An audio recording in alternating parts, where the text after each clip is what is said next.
Yang Tuhan perkarakan adalah pengabdian. Kepada siapa kita mengabdi, itu yang menjadi masalah.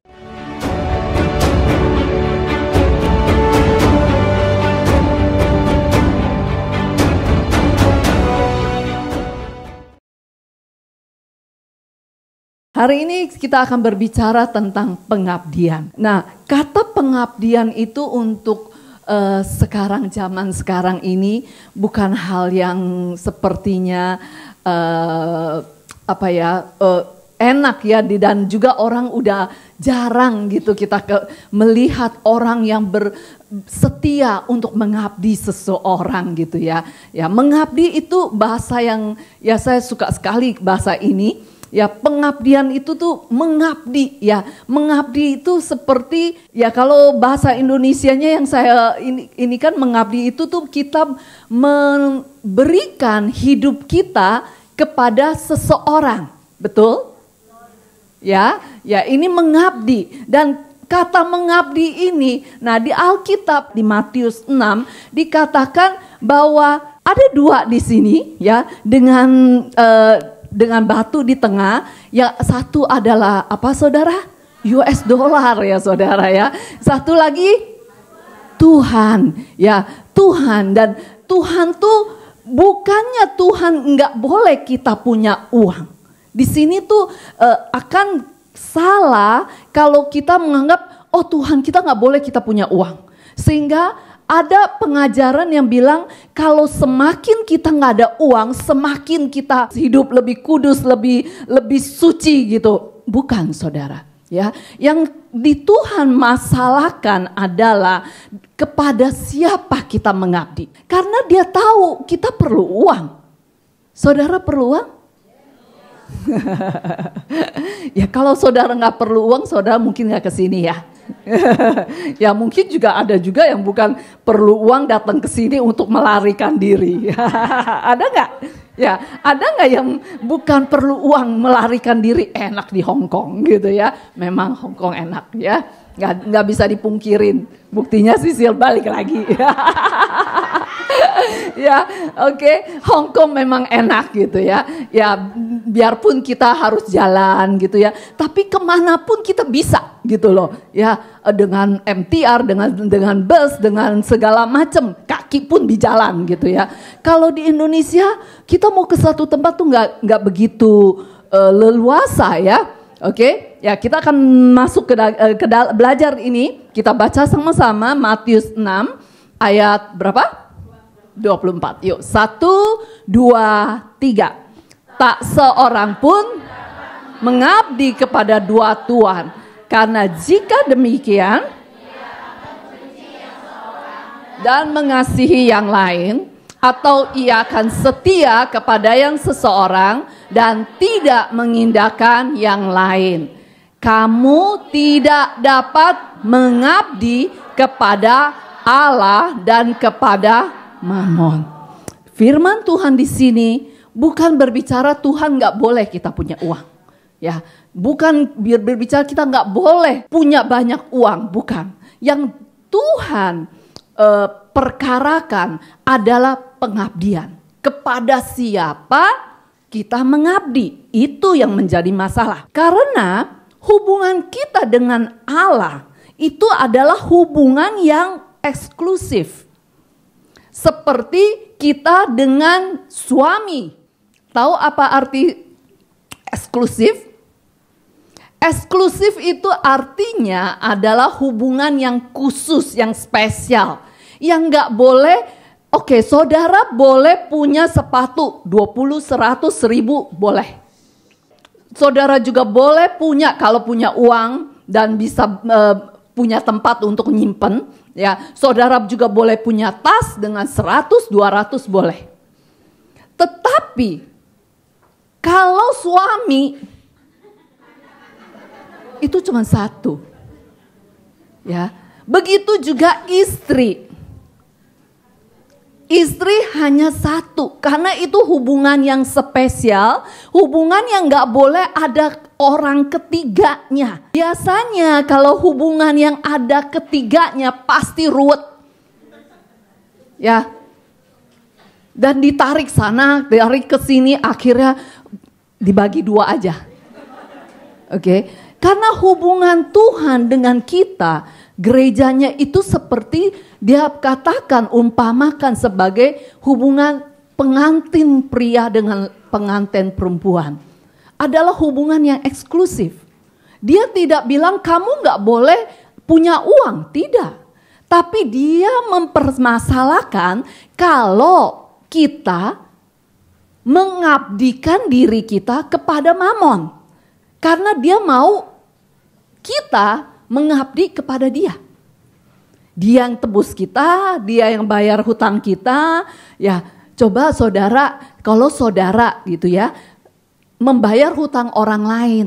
Ya, saudara begitu berkorban segala macam membayar hutang, misalnya keponakan atau siapa. Nah, dianya berterima kasihnya kepada orang lain. Dia begitu bersyukur dengan orang lain. Kan nggak pantas ya? Ya, begitu juga dengan Tuhan kita. Dia bukannya Tuhan yang egois, bukan Tuhan yang mau kamu hanya boleh mengabdi kepadaku. Memang dia layak terima pengabdian kita. Tetapi dia mau itu kita hanya mengabdi kepada dia. Ya, hari ini kita akan belajar bagaimana kita bisa mengabdi kepada Tuhan. Dia bukan mau mengambil uang saudara. Ingat itu. Dia mau memberkati saudara. Tapi dia mau hati kita. Itu pengabdian kita tuh kepada dia.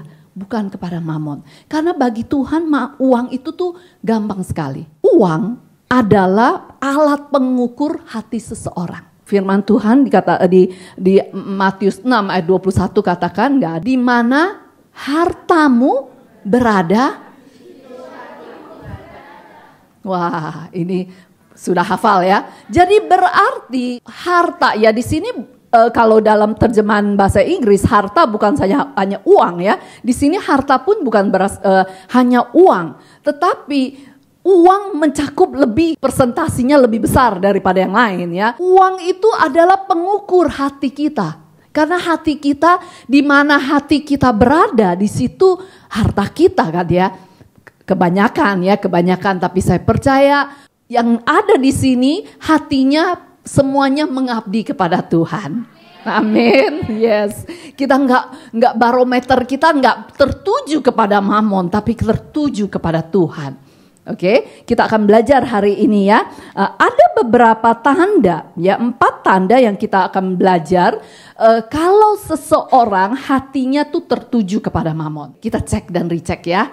Karena setiap kita, saya rasa semua kita ada ya. Cuman levelnya aja. Karena kita juga sedang menuju kesempurnaan. Oke, pertama adalah tanda hati yang tertuju kepada Mamon adalah kita lebih percaya kepada uang daripada Tuhan. Coba ya cek ya.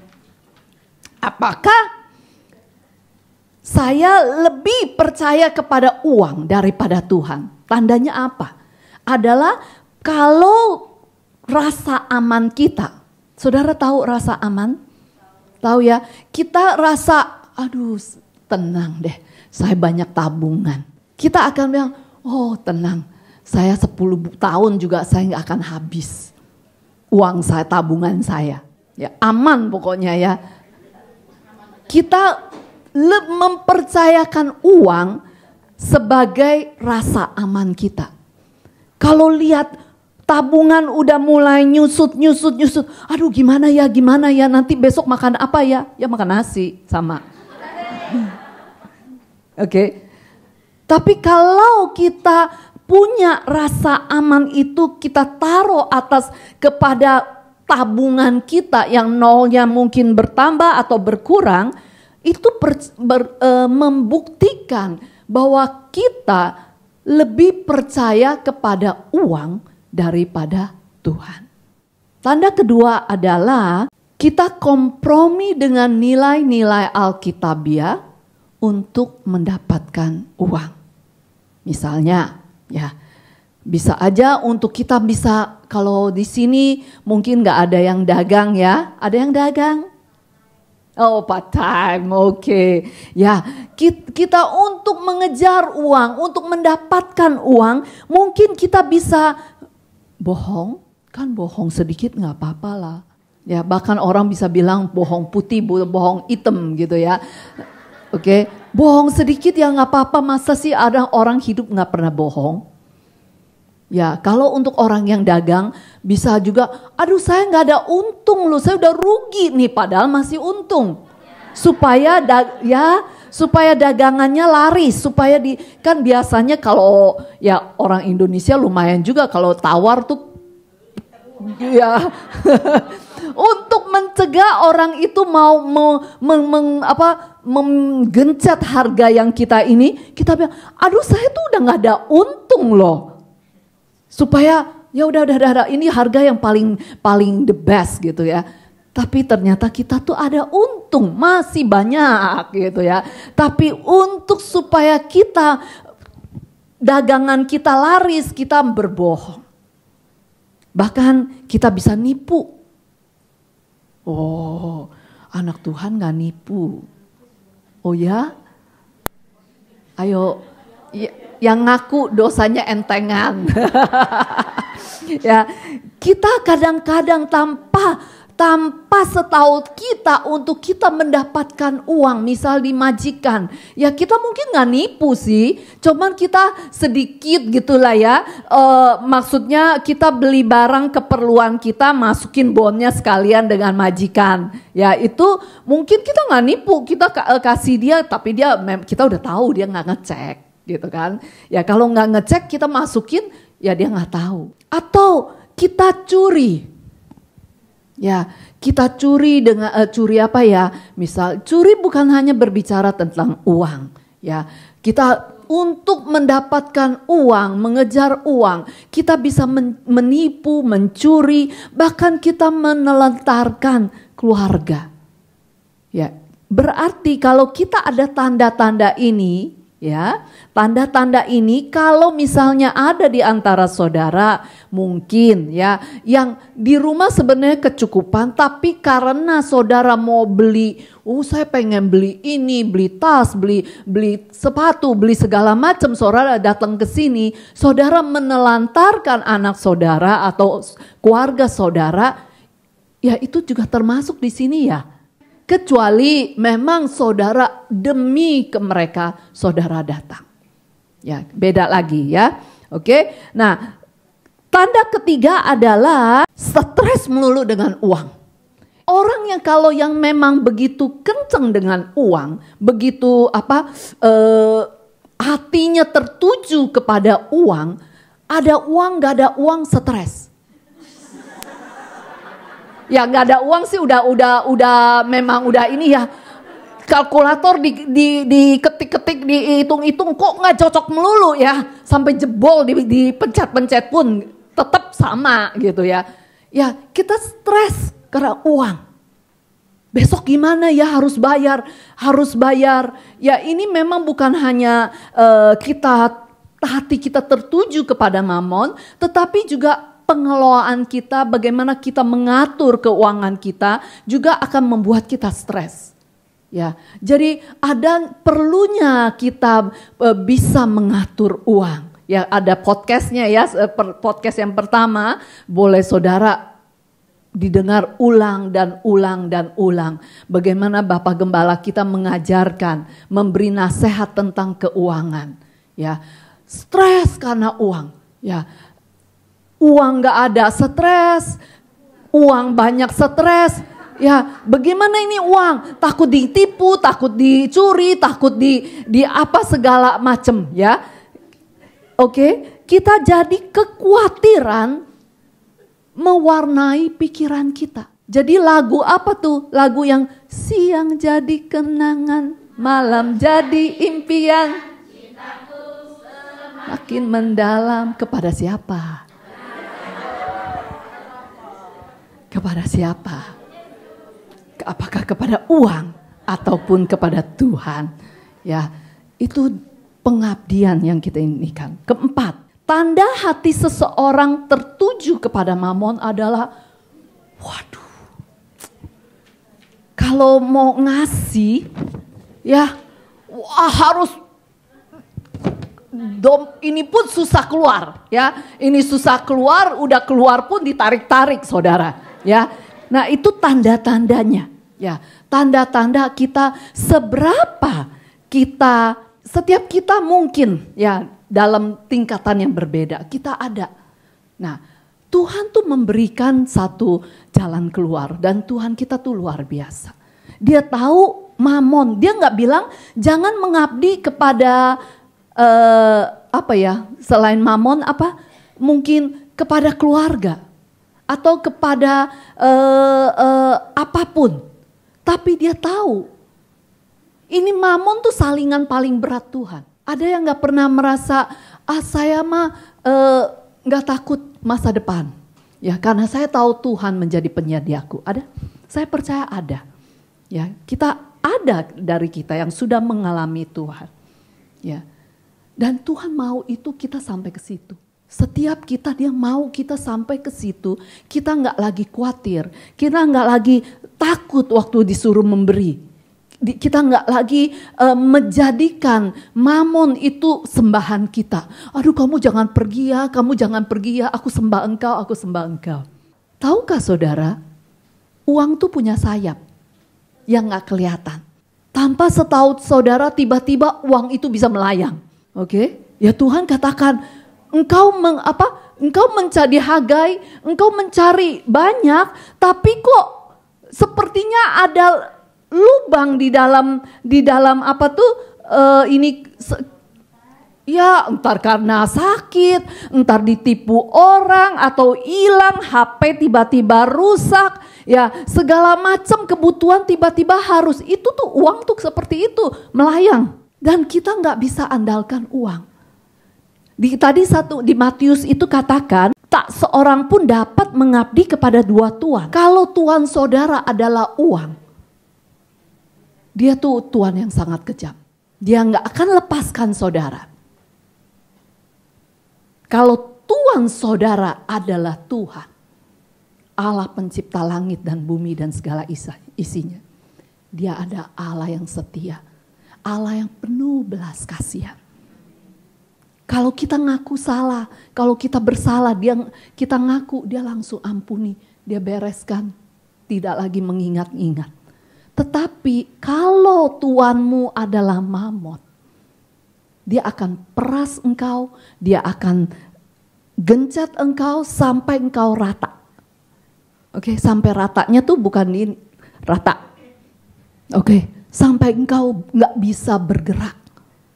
Jadi Tuhan gak kepengen anak-anaknya.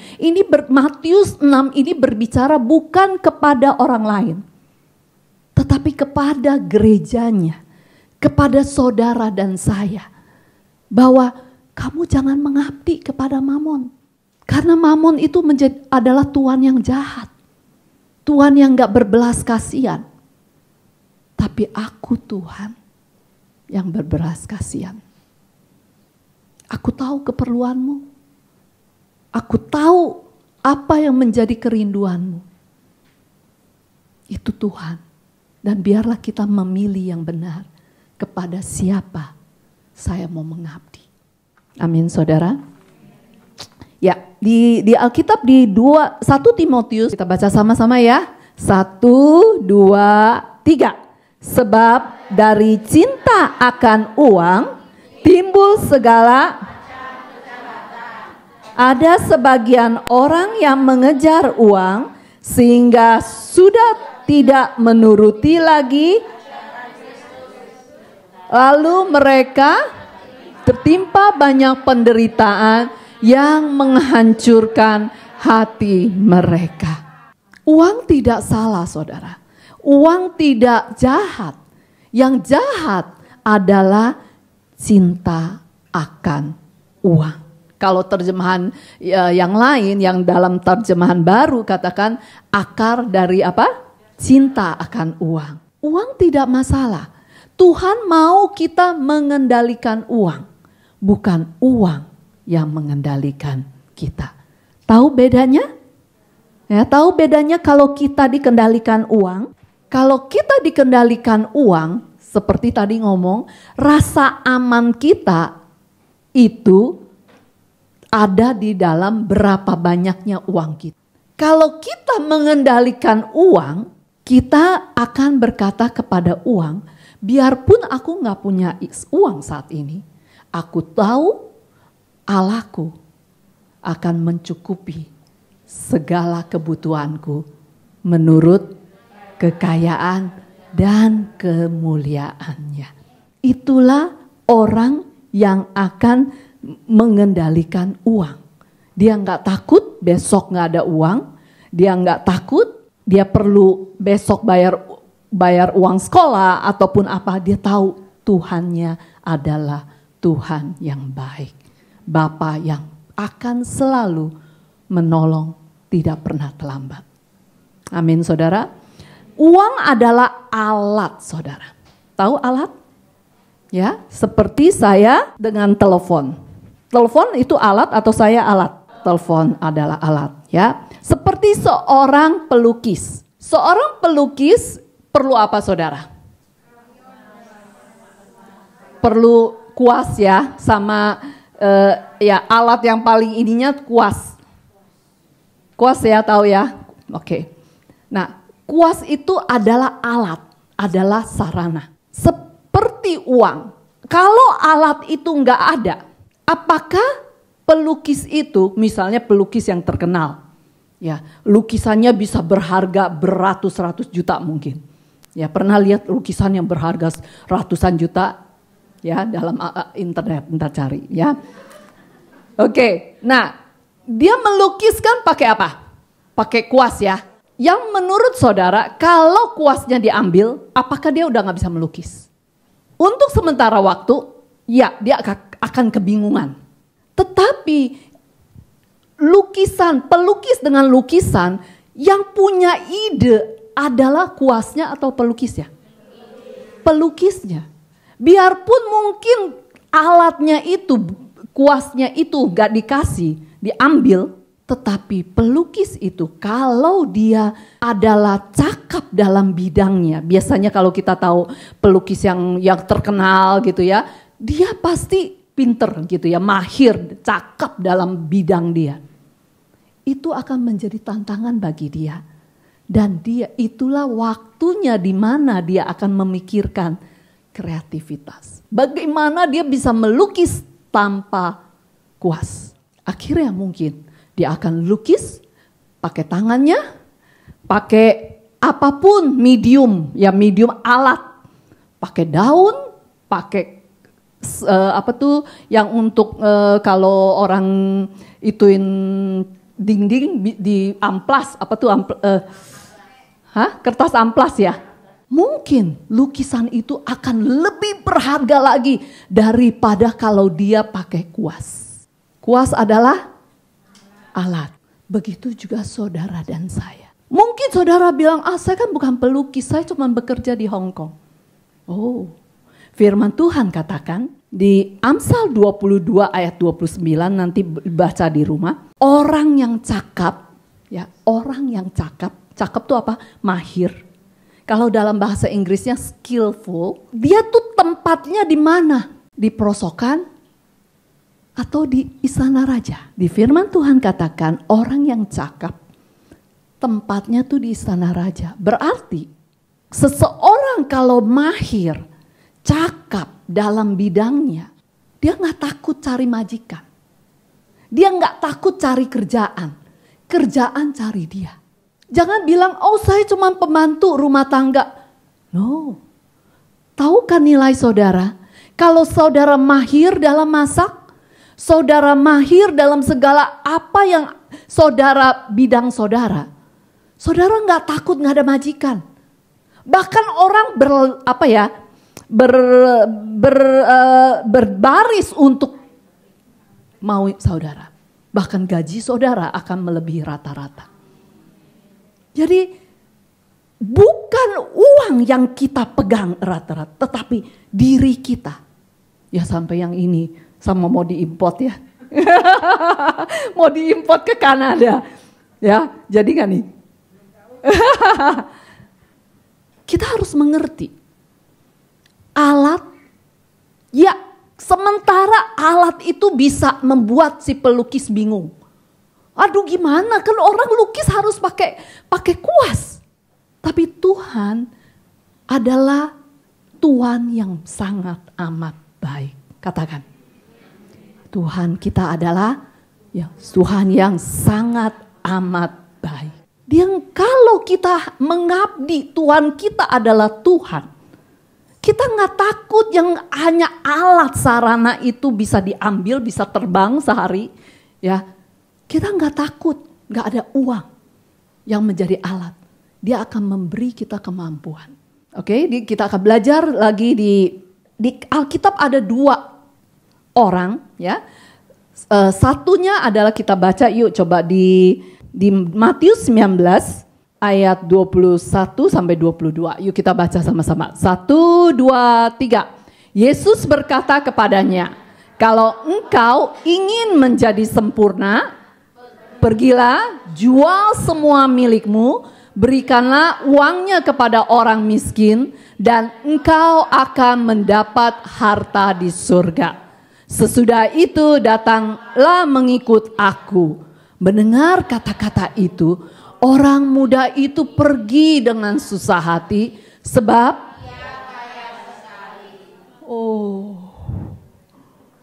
tahu ceritanya ini? Ada yang nggak tahu? Kita tahu ya, anak orang muda yang sangat kaya. Ya, dia datang kepada Tuhan di ayat yang sebelumnya. Dia katakan, guru yang baik, apakah yang harus saya lakukan supaya memperoleh hidup yang kekal? Wah, Tuhan Yesus bilang, wah anak muda ini ya berani datangin Tuhan. Tuhan, apa yang harus saya lakukan? Tuhan katakan, jangan membunuh, jangan mencuri, jangan bersaksi dusta, jangan hormatilah ayahmu, ibumu. Wah, dia dengan bangga katakan, Tuhan, ini udah aku praktekkan. Kecil, saya tiap hari udah praktekin. Wah, Tuhan Yesus katakan, wow. Dan kalau di Alkitab katakan, Tuhan Yesus memandang dia dengan kasih. Dia katakan, Tuhan Yesus, wow, anak yang muda begitu hebat. Ya nggak banyak anak muda yang bisa begitu, hatinya begitu baik, begitu mulia, begitu setia. Tuhan Yesus berkata, kalau kamu ingin jadi sempurna, ayo jual hartamu, bagikan kepada orang miskin. Tapi karena orang ini kaya, kalau misalnya saudara ya, kalau saudara punya 1.000, ya 1.000 nih ya, ada yang punya 1.000? Boleh kasih saya? Oke, kalau saudara punya 1.000, disuruh kasih kepada Tuhan, Tuhan bilang suruh berikan kepada orang miskin. 1.000 itu mungkin mikir, tapi nggak semikir kalau saudara punya 1 juta Hong Kong dollar. 1.000 mungkin ya udahlah Tuhan, cuman gaji seberapa hari ya, 30 hari bagi 6, 1 minggu lah ya kira-kira 5-6 hari.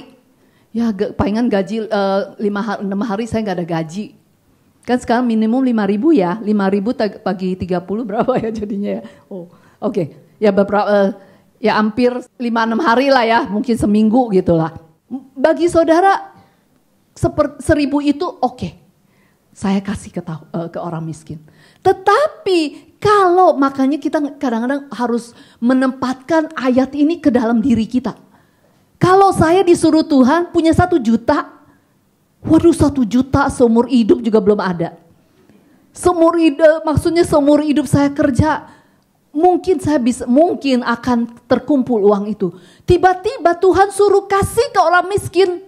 Mikir juga sih, betul? Kita lihat anak muda ini, dia mengenal firman Tuhan, dia tahu ketetapan Tuhan, mungkin dia juga tiap minggu begitu setia duduk di kursi-kursi ini. Tetapi hatinya pada saat tes itu datang, baru ketahuan hatinya itu lebih condong ke Tuhan atau kepada Mamon. Karakter kedua, ada yang nggak tahu Sakeus? Ada yang nggak tahu Sakeus? Semua kita tahu ya Sakeus. Sakeus.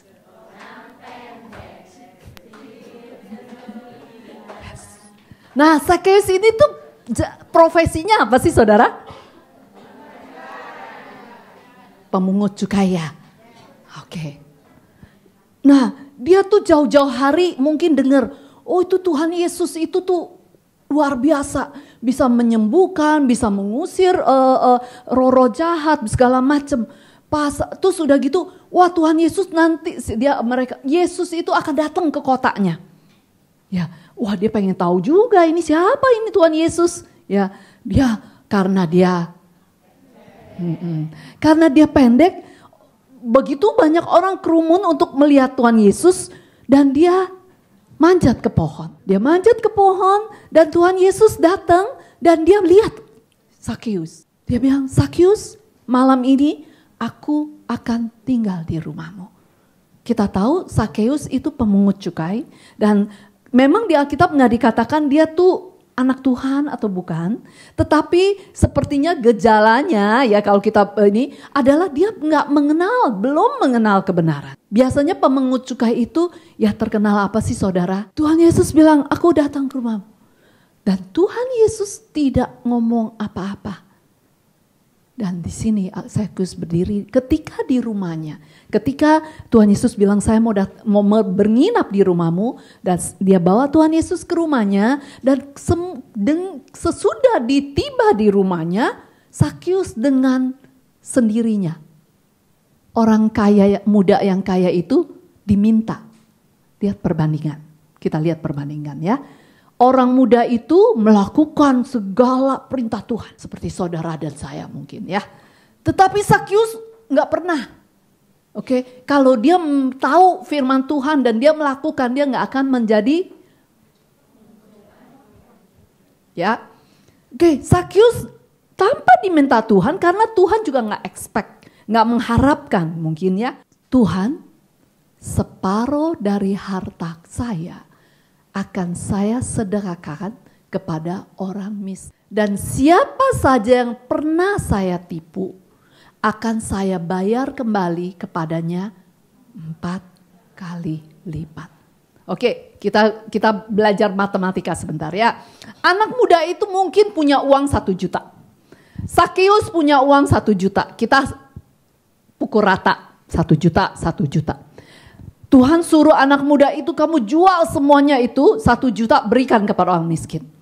Sakeus gak diminta, tetapi dia katakan separuh dari hartaku. Jadi berarti hartanya tadi berapa? 1 juta. 1 juta separuhnya berapa? 500.000. Jadi dia akan 500.000 dia berikan kepada orang miskin. Ya.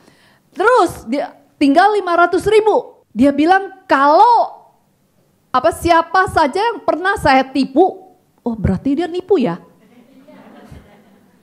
Akan saya bayar kembali. Kalau dia tipu misalnya 100.000, 4 kali lipat berapa?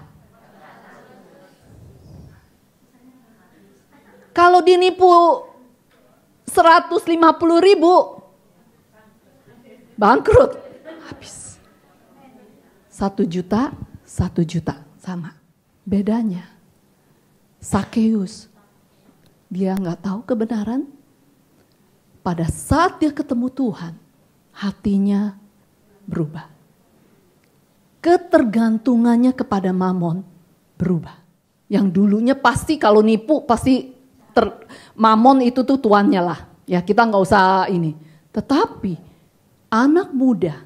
Ya, anak muda yang setiap hari aku sudah nggak nipu, nggak bohong, hormatin orang tua, segala macam. Tetapi di dalam hatinya Tuhan itu hanyalah transaksi. Dia lakukan semuanya untuk dapat berkat. Tetapi Sakeus, dia ketemu Tuhan.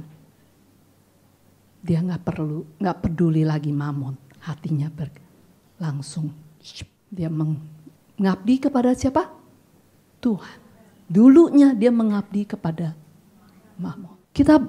Waktu saya mempersiapkan ini, saya juga ini ya.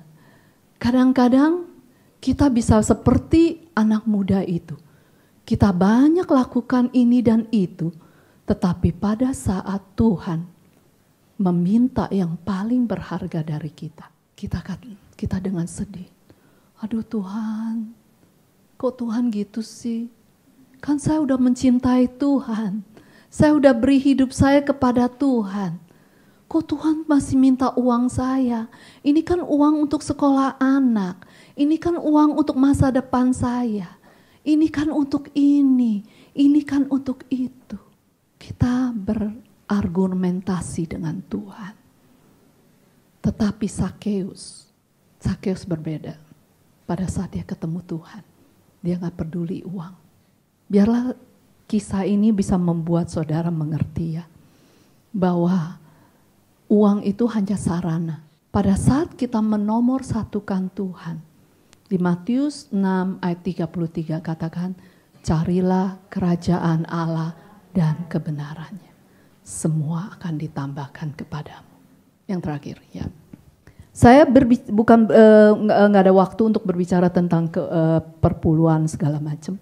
Tentang ini saya. Tapi kita harus mengerti apapun yang kita berikan kepada Tuhan. Dalam konteks ini, hari ini kita berbicara tentang uang. Pemberian kita bukanlah transaksi keuangan. Seringkali kita menganggap kita beri perpuluhan, kita langsung ngomong, kita langsung katakan, kita nyanyikan. Oh, ujilah aku Tuhan. Tuhan kau berkata, ujilah aku. Bukankah aku akan membukakan tingkap-tingkap langit bagimu. Ya, dan aku akan mengusir seluruh belalang pelahap. Pada saat kalau kita memberi baik perpuluhan, baik persembahan. Kalau kita punya mental seperti itu, kita tuh lakukan transaksi keuangan dengan Tuhan. Tetapi pada saat kita memberi karena dengan taatan, karena kita tahu firman Tuhan, katakan berilah, kamu akan diberi. Ya, satu takaran yang padat, yang melimpah, bahkan luber sampai ke ininya akan diberikan kepadamu. Kita memberi itu bukan karena kita mau transaksi dengan Tuhan. Saya beri 100, nanti Tuhan beri 1000. Kita beri. Apalagi kalau saat kita memberi dengan berkorban. Itu adalah transaksi hati. Bukan transaksi uang. Hati di mana hartamu berada, di situ hatimu. Pada saat kita memberi, kita tuh mentransaksi ini Tuhan hati saya. Ya saya tahu saya punya kebutuhan. Saya tahu saya harus bayar uang sekolah. Tapi kalau Tuhan yang nyuruh, aku berikan. Tuhan paling gak tega kalau orang sudah tentang hati. Karena Tuhan selalu melihat hati, bukan yang di luar. Pada saat kita memberi dengan hati. Ya kadang-kadang kita beri, mungkin gak langsung dapat. Kalau kita transaksi keuangan, kita, Tuhan saya udah kasih kok, Tuhan belum kembaliin. Nah itu orang-orang yang transaksi keuangan. Kalau firman ini berbicara kepada saudara, mengabdilah kepada yang benar, Tuhan. Tuhan yang baik, bukan Tuhan yang jahat. Mamon itu Tuhan yang jahat. Jangan dicengkram oleh mamon. Ya, biarlah menjadi goal setiap kita untuk kita boleh mengalami pembebasan dalam keuangan. Amin saudara. Oke, mari kita bangkit berdiri.